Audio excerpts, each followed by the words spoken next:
We've seen some weird things on the road. Part 1. Written by RoseBlack2222. It's been a long while since I've posted here. I used to be formerly known as Pizza Man Pete. Since over a year ago, though, I've just gone by the name of Pete. I don't want to bog this post down with a lot of details about my background, so I'll try to keep it brief.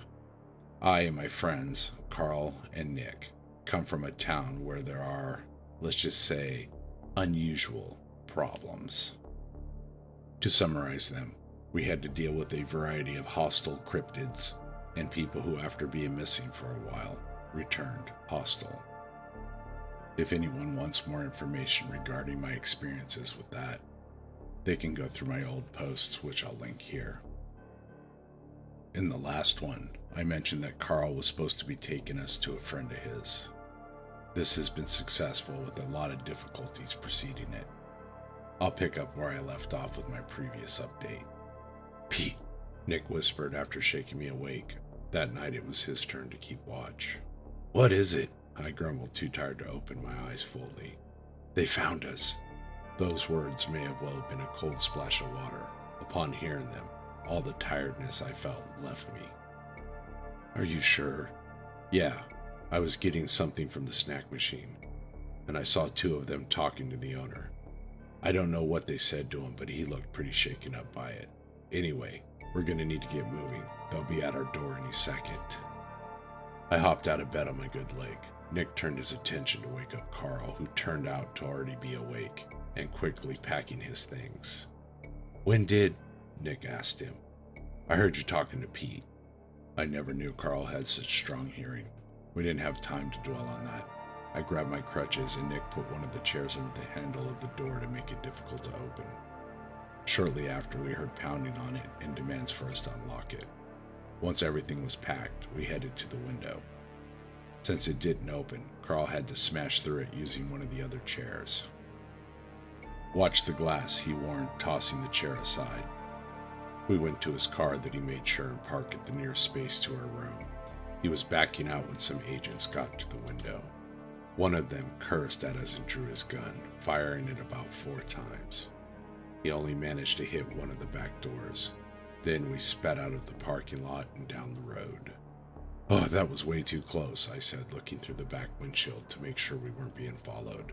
"That goes without saying," Carl said. "Fantastic. We'll have to get the damn car painted again." He pointed out that the agents could potentially go to whatever body shops we go to, then interrogate the owners as they did to the ones who owned the hotel. Considering this possibility, we decided the next best thing would be to paint the car ourselves. Once Carl drove what we felt to be a safe distance from the hotel, we stopped at Home Depot, then got a variety of car spray paint at it. "Now we just have to find some place we can use this stuff," Carl said, going back onto the road. "What color should we use?" We settled on dark red. Eventually, we came across some woods that Carl pulled into. "All right, let's try to make this quick." We got out of the car with our spray cans and put some masks on so the fumes wouldn't affect us much. Once we were through painting the car, we had to wait over an hour for it to dry. Nick had to walk away to take a piss, which left Carl and me some time to chat. "So, how do you think everyone's been holding up since we left?" "I wish I knew for sure, Pete, but they're probably fine. Compared to what they usually have to deal with, some pussy-ass agent shouldn't be more than a nuisance." "Oh yeah, that reminds me. I've been wondering something." "What is it?" "As long as we've known each other, you've hated the government, right? So what's the deal with that?" Carl became visibly uncomfortable at the question. Sorry. Was that question too personal? If it is, you don't have to answer it." "No, that's fine. It's just that answer is pretty long and I don't feel like getting into it right now. What I will say about it has to do with a bunch of little things and one major thing. Anyway, I need to step away for a bit." Carl went into the woods in the same direction Nick had. Since I was alone, I didn't have to go into them to do my business. Once done, I figured I'd play something to pass the time. During one of our stops, I went into a thrift store. There, I picked up a Nintendo gaming bag that contained a DS Lite and a GBA SP along with some games. I popped in Donkey Kong Country and switched on my SP only to find it behaving strangely. "The hell?" I murmured, seeing a static overtake the screen. I never saw a GBA do that before or since. The static I saw on it was the same kind as the old TVs admitted. Chalking it up to glitching, I attempted to turn it off so I could turn it back on. It didn't turn off. I tried the switch multiple times with no results. Annoyed, I pocketed it and looked ahead. To my further confusion, the car's lights were on. Not only that, they were blinking in a strange pattern. Only one light would blink at a time. The front lights would blink 3 times, stop, and then blink the same amount. Sometimes only one back and one front light would blink. I got some serious, there's some paranormal shit going on here vibes from seeing this. Now, as I've said, growing up in my town has caused me to be more mentally resilient to this kind of stuff than most other people. Don't get me wrong. I'm not saying I don't feel afraid when these kind of things happen, or that creatures in my town don't unnerve me. However, it can be sort of akin to getting attacked by a grizzly bear. By that I mean, they're scarier than usual if someone doesn't have the means to deal with them. That's something my parents taught me very early on when I was growing up there.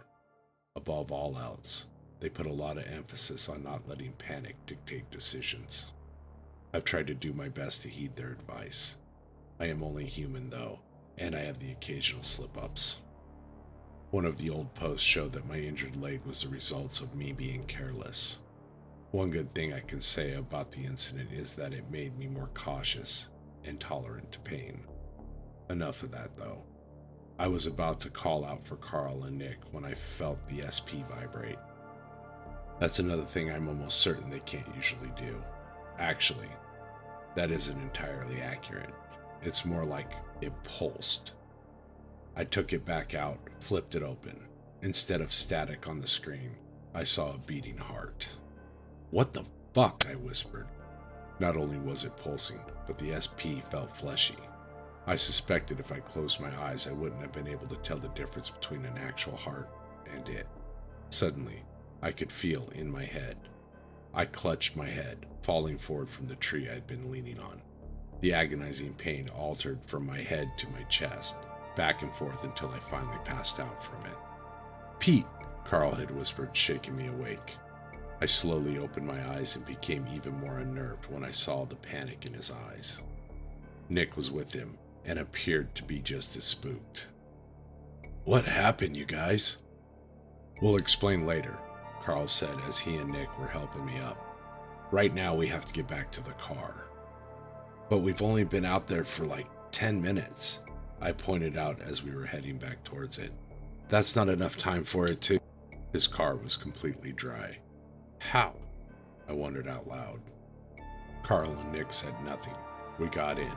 Carl drove, and after some moments of silence, I spoke. "Do either of you want to explain anything to me?"